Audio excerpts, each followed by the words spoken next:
Kembali kita mereview bagian keempat jabatan fungsional peralatan laboratorium kesehatan. Kali ini kita membahas pasal 9. Nah, kita langsung saja. Apabila pada suatu unit kerja tidak terdapat peralatan laboratorium kesehatan yang sesuai dengan jenjang jabatannya untuk melakukan kegiatan sebagaimana dimaksud dalam pasal 8 ayat 1, 2 dan 3, ayat 1 dan 2, maka peralatan laboratorium kesehatan yang satu tingkat di atas atau satu tingkat di bawah jenjang jabatannya dapat melakukan kegiatan tersebut berdasarkan penugasan secara tertulis dari pimpinan unit, pelaksana teknis atau unit kerja yang bersangkutan. Jadi seperti ini.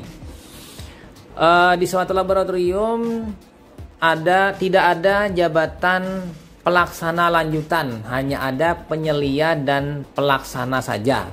Berarti nanti jabatan pelaksana lanjutan ini bisa ditutup dengan si penyelia melakukan kegiatan di pelaksana lanjutan atau si pelaksana melakukan kegiatan di pelaksana lanjutan. Maksudnya itu. Jadi penyelia itu dia pangkatnya 3C, si pelaksananya 2C. Tapi tidak ada yang bekerja di 2D dan 3A, 3B. Ini kosongan. Jadi dilakukan oleh si 2C bersama dengan bersama atau sendiri atau bersamaan dengan si 3C tadi untuk menutupi kegiatan pelaksanaan yang ada kekosongan.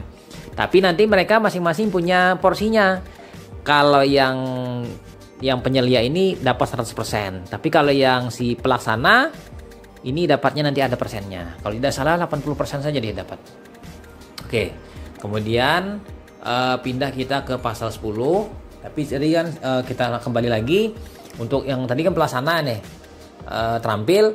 Sementara kalau yang si ahli tidak ada yang mudah misalnya. Jadi yang si Madya bisa mengerjakan pekerjaan mudah, sementara yang pertama bisanya mengerjakan juga di mudah. Jadi dia ada yang turun setingkat, ada yang naik setingkat.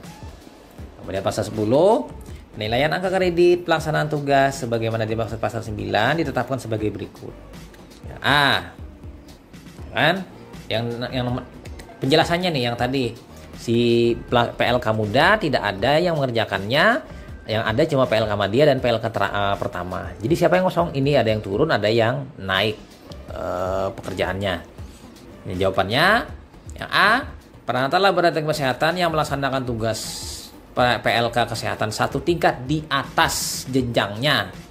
Jadi PLK pertama mengerjakan mudah. Jabatannya angka kredit yang diperoleh ditetapkan sebesar 80%. Diakui 80% saja. Dari angka kredit setiap butir kegiatan yang dilaksanakan sebagaimana tersebut lampiran 2, lampiran 1 dan lampiran 2. Nah, sementara yang kedua, peralatan laboratorium kesehatan yang melakukan tugas PLK satu tingkat di bawahnya, si Madya mengerjakan mudah atau penyelia mengerjakan pelaksana lanjutan. Misalnya, angka kredit yang diperoleh ditetapkan sama dengan angka kredit setiap butir kegiatan yang dilakukan. Sebagaimana lampiran 1 dan 2. Karena apa? Dia sudah pernah ngerjakan dulu sebelum naik pangkat. Jadi semuanya dia berhak mengambilnya untuk 100% dapat angka kreditnya. Kita pindah ke pasal 11. Unsur kegiatan yang dinilai dalam memberikan angka kredit terdiri atas titik 2, unsur utama dan penunjang.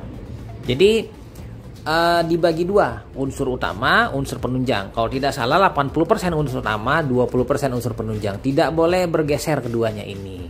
Tapi kalau unsur utama bergeser ke 90 boleh, tapi penunjang tidak boleh bergeser besar. Mengecil boleh, tapi membesar tidak boleh. Nah, ini. Yang kedua, unsur utama terdiri atas pendidikan, pelayanan laboratorium kesehatan, dan pengembangan profesi. Jadi unsur utama ini nanti saya ingin pangkat saya cepat naik atau nilai kredit saya banyak, saya masukkan ijazah saya yang terbaru.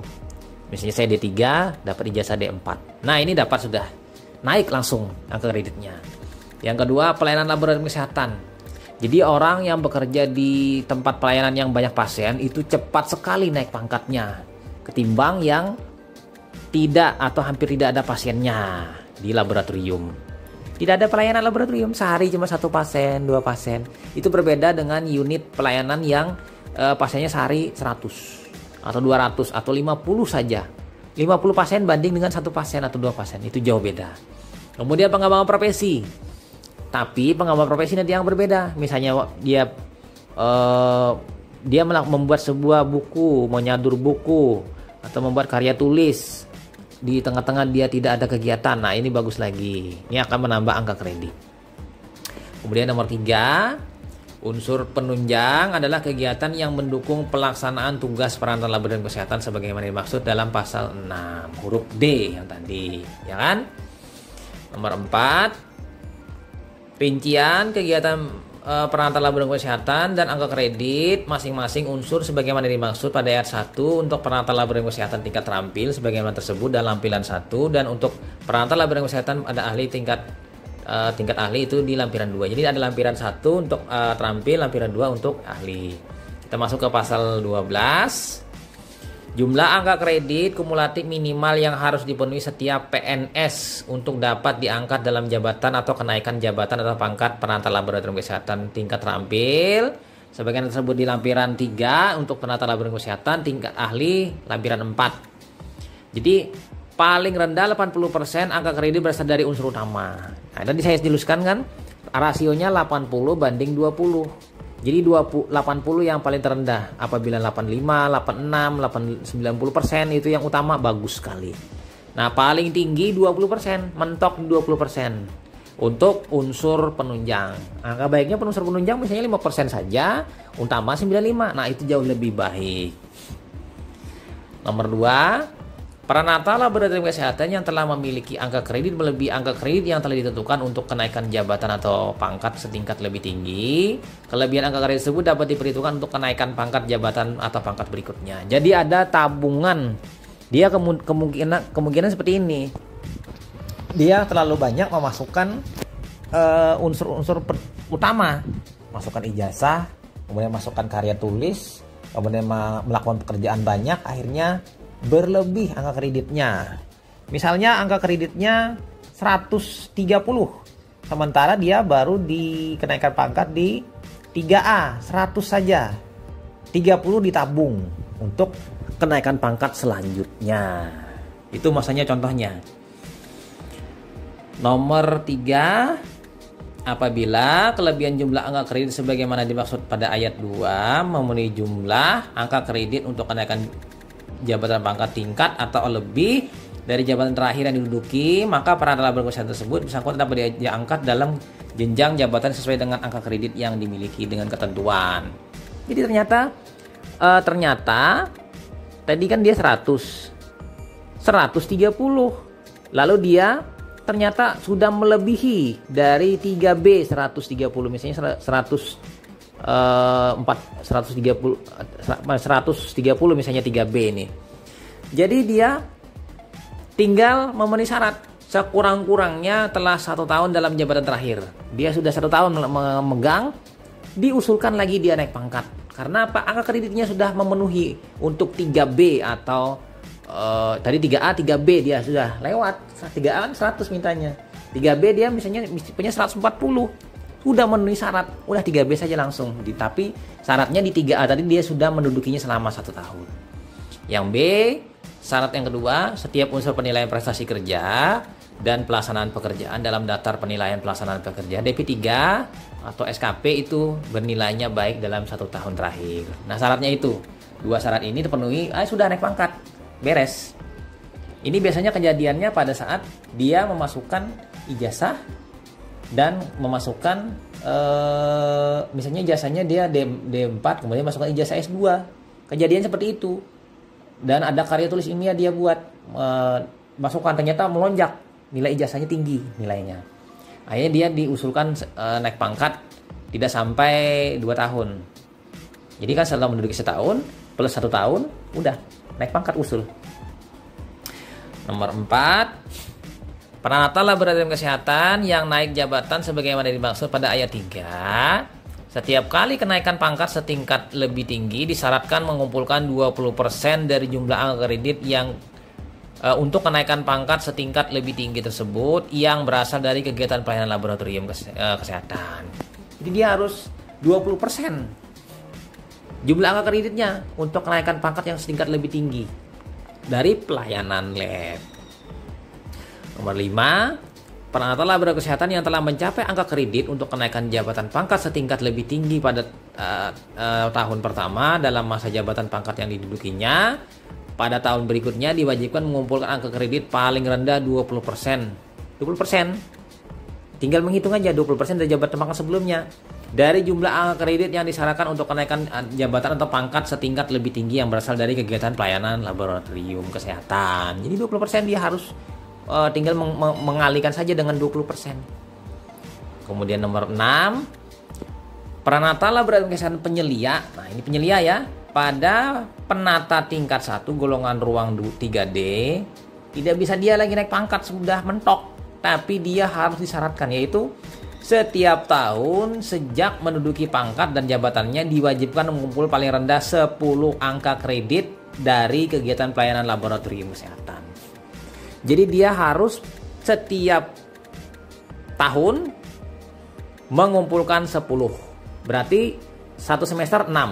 Kalau dibagi 2 kan 6. Bukan 6. 5 tambah 5. Ya kan? 10. Jadi setahun dia mengumpulkan 10 dari jabatan fungsionalnya. Sementara nomor 7,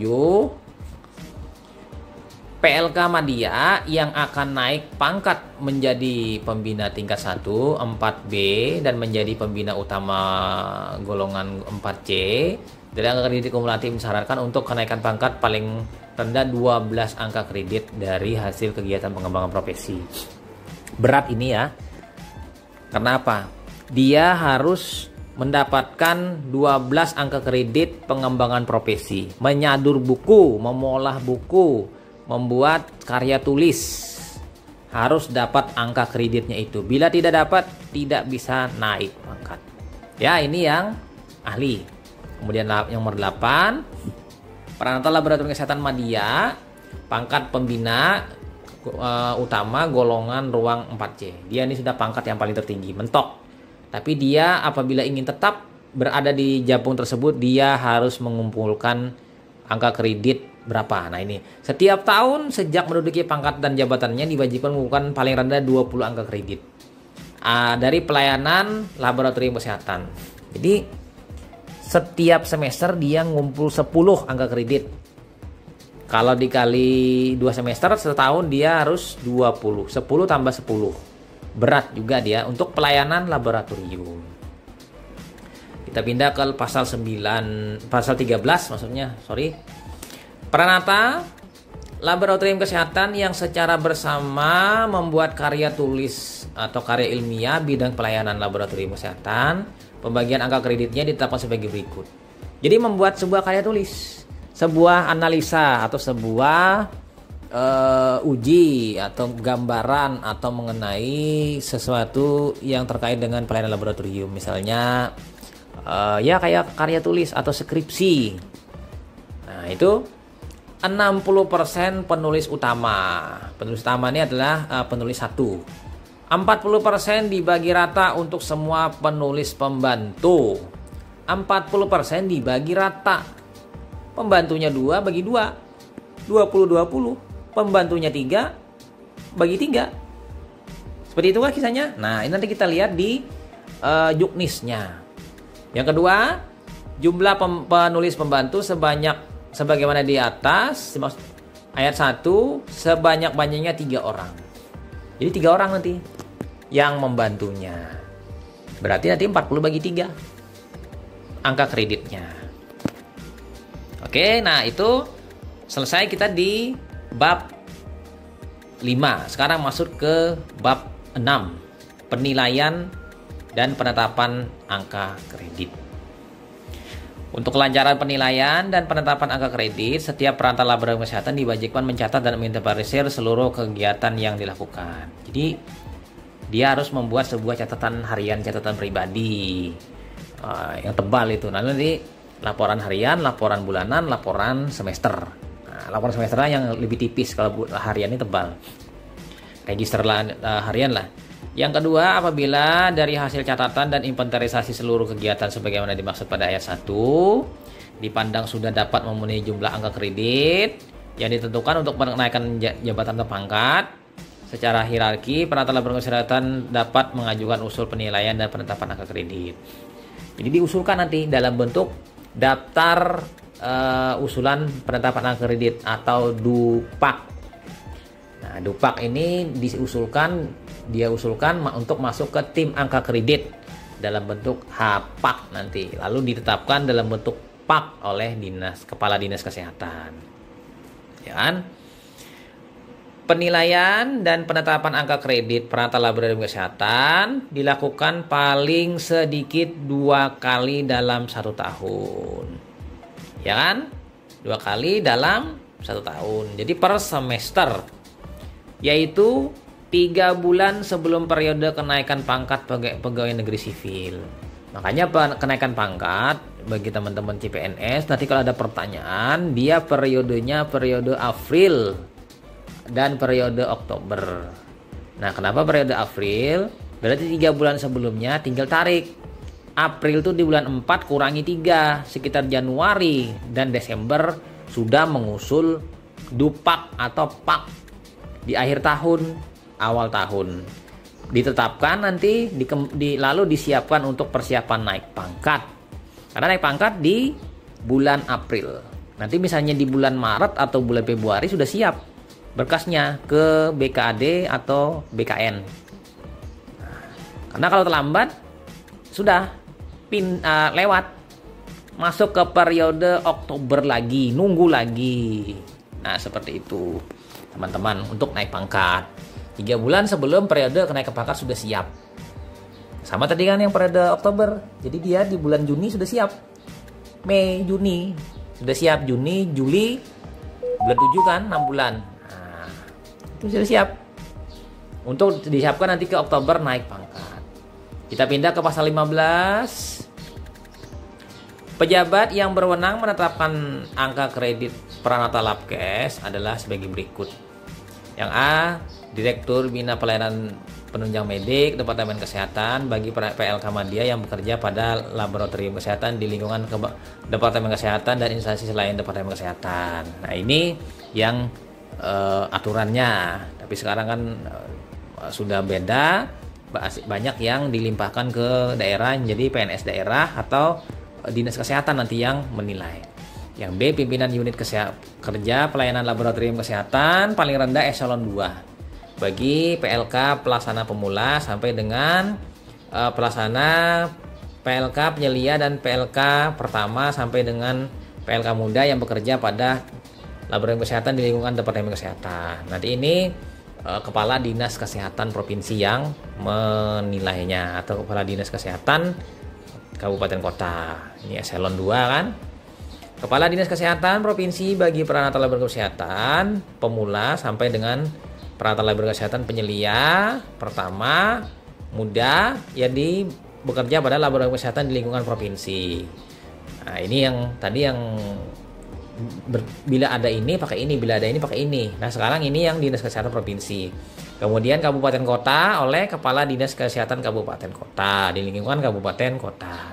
Kemudian yang E, pimpinan unit kerja pelayanan laboratorium kesehatan instansi pusat selain Departemen Kesehatan paling rendah eselon 2 bagi peralatan laboratorium kesehatan pemula sampai dengan peralatan laboratorium kesehatan penyelia pertama sampai dengan muda yang bekerja pada laboratorium kesehatan masing-masing. Ini misalnya BTKL, misalnya Labkes, Balai Besar Laboratorium Kesehatan misalnya yang milik pemerintah pusat.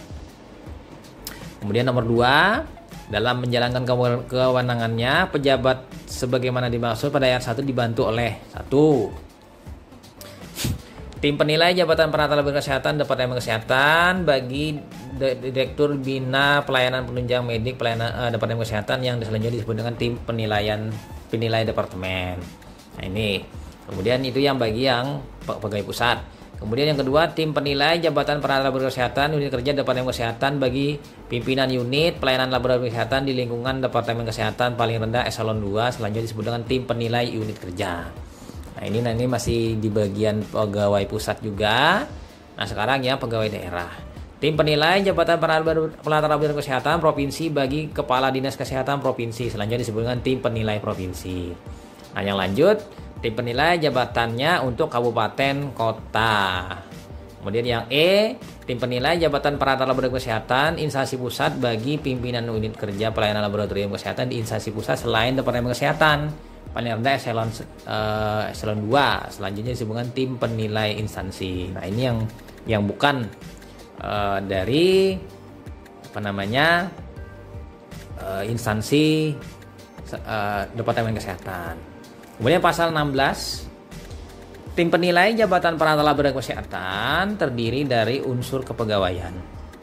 Pegawaian, ini bagian masalah urusan kepegawaian, unsur unit teknis, ini bagian yang orang labnya, dan pejabat fungsional peralatan laboratorium kesehatan. Jadi unsur teknisnya ada, dan ini adalah Pranata Labkesnya, japungnya yang masuk dalam timnya. Misalnya suatu laboratorium rumah sakit, dia masuk nanti di pejabat fungsional peralatan laboratorium kesehatan yang masuk timnya. Nomor pasal 17, susunan keanggotaan tim penilai yaitu satu orang ketua merangkap anggota dari unsur kepegawaian. Jadi kepegawaian dia yang ketuanya.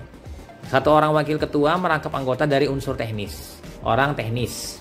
Yang C, satu orang sekretaris merangkap anggota. Kemudian yang D, sekurang-kurangnya 4 orang anggota. Anggota dari orang yang bekerja sebagai peralatan labkes. Nomor 2, anggota tim penilai yang dimaksud ayat 1 D, sekurang-kurangnya 2 orang. Jadi 2 orang bisa. Pejabat fungsional peralatan laboratorium kesehatan, ya boleh 4. Ya kan? Syarat untuk menjadi anggota tim penilai. Pertama, syaratnya jabatan atau pangkat serendah-rendahnya sama dengan jabatan pangkat peralatan laboratorium kesehatan yang dinilai. Setara, tidak boleh pangkatnya lebih rendah. Yang B, memiliki keahlian dan kemampuan untuk menilai prestasi kerja peralatan laboratorium kesehatan. Dia memiliki keahlian dan kemampuan. Kemudian dapat aktif melakukan penilaian. Nah, ini. Kemudian yang nomor 4, apabila jumlah anggota tim penilai sebagaimana dimaksud ayat 2 tidak dapat dipenuhi dari peralatan laboratorium kesehatan, maka tim penilai dapat diangkat dari pegawai negeri sipil lain yang memiliki kompetensi untuk menilai prestasi kerja peralatan laboratorium kesehatan. Bila tidak ada, dia pakai PNS yang lain. Nomor 5, masa jabatan tim penilai itu 3 tahun. 3 tahun nanti dipilih kembali tim penilai yang baru. Yang keenam, apabila tim penilai kabupaten kota belum dapat dibentuk karena belum memenuhi syarat keanggotaan tim penilai yang ditentukan, maka prestasi kerja peralatan laboratorium dilakukan oleh tim penilai kabupaten kota lain terdekat. Misalnya berdekatan kabupaten ini belum siap, minta nilaikan dengan kabupaten tetangga, atau minta nilaikan dengan tim provinsi atau tim Kemenkes atau Kementerian Kesehatan atau Departemen Kesehatan. Apabila tim penilai provinsi belum ada, jadi penilaiannya dilakukan oleh tim penilai provinsi lain, provinsi tetangga. Misalnya Kaltim dengan Kalsel tidak ada, minta nilaikan dengan Kaltim. Tapi kalau memang di Kalsel itu ada kantor Kemenkes, misalnya BBTKL, minta dengan BBTKL, itu lebih dekat ketimbang ke provinsi sebelah. Kemudian nomor 8, apabila tim penilai instansi belum dapat dibentuk karena belum memenuhi syarat keanggotaan tim penilai yang dilakukan, maka penilaian prestasi kerja dilakukan oleh tim penilai departemen. Jadi langsung dinilai oleh Kementerian Kesehatan timnya. Nomor 9, pembentukan dan susunan anggota tim penilai ditetapkan oleh titik. Nah, ini hierarkinya. Direktur Bina Pelayanan Penunjang Medik Departemen Kesehatan oleh tim penilai departemen. Pimpinan unit kerja pelayanan laboratorium kesehatan pelayanan eselon 2 di lingkungan Departemen Kesehatan untuk tim penilai unit, misalnya ini BBTKL. Kemudian Kepala Dinas Kesehatan Provinsi untuk tim penilai provinsi. Untuk Kepala Dinas Kesehatan Kabupaten Kota untuk tim penilai Kabupaten Kota. Nah, pimpinan unit kerja pelayanan laboratorium kesehatan instansi pusat selain Departemen Kesehatan. Misalnya ini PNS yang menduduki jabatan ini bukan dari kesehatan, tidak berbasis kesehatan, misalnya ya TNI atau polisi. Paling rendah eselon 2 untuk tim penilai instansi. Kemudian pasal 18, pegawai negeri sipil yang telah menjadi anggota tim penilai dalam 2 masa jabatan berturut-turut, dia 2 kali jadi tim penilai, dapat diangkat kembali dalam keanggotaan tim penilai yang sama setelah melampaui tenggang waktu 1 masa jabatan. Dalam hal terdapat anggota tim penilai yang ikut dinilai, maka ketua tim penilai dapat mengangkat anggota tim penilai pengganti. Jadi bisa diganti ya. Pasal 19, tata kerja dan cara penilaian tim penilai ditetapkan oleh Menteri Kesehatan selaku pimpinan instansi pemilihan jabatan peralatan laboratorium kesehatan. Nah, ini pasal 20. Ini lumayan terlalu panjang. Usul penetapan angka kredit peralatan laboratorium kesehatan diajukan oleh pimpinan unit kerja pelayanan laboratorium kesehatan. Kepalanya. Misalnya direktur atau direktur di sini provinsi dulu dibahasnya ini. Di lingkungan Departemen Kesehatan, Kepala Dinas Kesehatan Provinsi, Kepala Dinas Kesehatan Kabupaten Kota, pimpinan unit kerja pelayanan laboratorium kesehatan instansi pusat selain Departemen Kesehatan, kepada Direktur Bina Pelayanan Medik Departemen Kesehatan untuk angka kredit pelayanan peralatan laboratorium kesehatan madya di lingkungan masing-masing. Wah, ini berat ya, madya. Ini untuk yang madya. Kemudian pimpinan unit kerja paling rendah eselon 3 yang membawahi peralatan laboratorium kesehatan kepada pimpinan unit kerja pelayanan laboratorium kesehatan paling rendah eselon 2 di lingkungan Departemen Kesehatan untuk angka kredit peralatan laboratorium kesehatan pemula sampai dengan penyelia PLK pertama sampai dengan muda yang bekerja di laboratorium kesehatan di lingkungan Departemen Kesehatan. Berat juga ya. Jadi masih di Departemen Kesehatan. Kemudian yang selanjutnya, pimpinan unit kerja paling rendah eselon 3 yang membawahi peralatan laboratorium kesehatan kepada Kepala Dinas Kesehatan Provinsi untuk angka kredit peralatan laboratorium kesehatan pelaksana pemula sampai dengan peralatan laboratorium kesehatan penyelia, kemudian pertama sampai muda yang bekerja pada laboratorium kesehatan di lingkungan provinsi. Nah, ini bisa ini di provinsi saja nilainya. Kemudian yang D, pimpinan unit kerja paling rendah eselon 4 yang membawahi peralatan laboratorium kesehatan kepada Kepala Dinas Kesehatan Kabupaten Kota untuk angka kredit peralatan laboratorium kesehatan pelaksana pemula sampai dengan penyelia, kemudian pertama sampai dengan muda yang bekerja pada laboratorium kesehatan di lingkungan kabupaten kota. Dia sampai ke muda saja. Kalau dia nanti urusan Kementerian Kesehatan. Ya kan? Kemudian yang E, pimpinan unit kerja paling rendah eselon 3 yang membawahi peralatan laboratorium kesehatan kepada pimpinan unit kerja pelayanan laboratorium kesehatan instansi pusat selain Departemen Kesehatan. Paling rendah eselon 2 untuk angka kredit peralatan laboratorium kesehatan pemula sampai dengan peralatan laboratorium kesehatan penyelia dan peralatan laboratorium kesehatan pertama sampai dengan peralatan laboratorium kesehatan muda yang bekerja pada laboratorium kesehatan di lingkungan masing-masing. Nah, ini kita pindah ke pasal 21. Angka kredit yang ditetapkan oleh pejabat yang berwenang menetapkan angka kredit digunakan untuk mempertimbangkan. Ini pertimbangan naik atau tidak kenaikan jabatan atau pangkat peralatan laboratorium kesehatan sesuai dengan ketentuan peraturan undangan yang berlaku. Nanti di bawahnya itu ada tulisannya pada saat dipak dapat diusulkan untuk naik pangkat setingkat lebih tinggi, yaitu pangkatnya apa?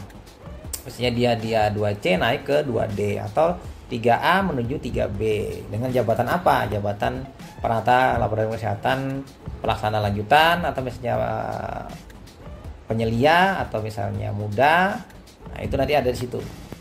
Yang kedua, terhadap keputusan pejabat yang berwenang menetapkan angka kredit tidak dapat diajukan keberatan oleh peralatan laboratorium kesehatan yang bersangkutan. Tidak ada istilah keberatan. Jadi sudah tetapkan. Jadi kalau memang belum cukup, ya sudah semester depan nanti kita mengusul untuk menambah angka kredit.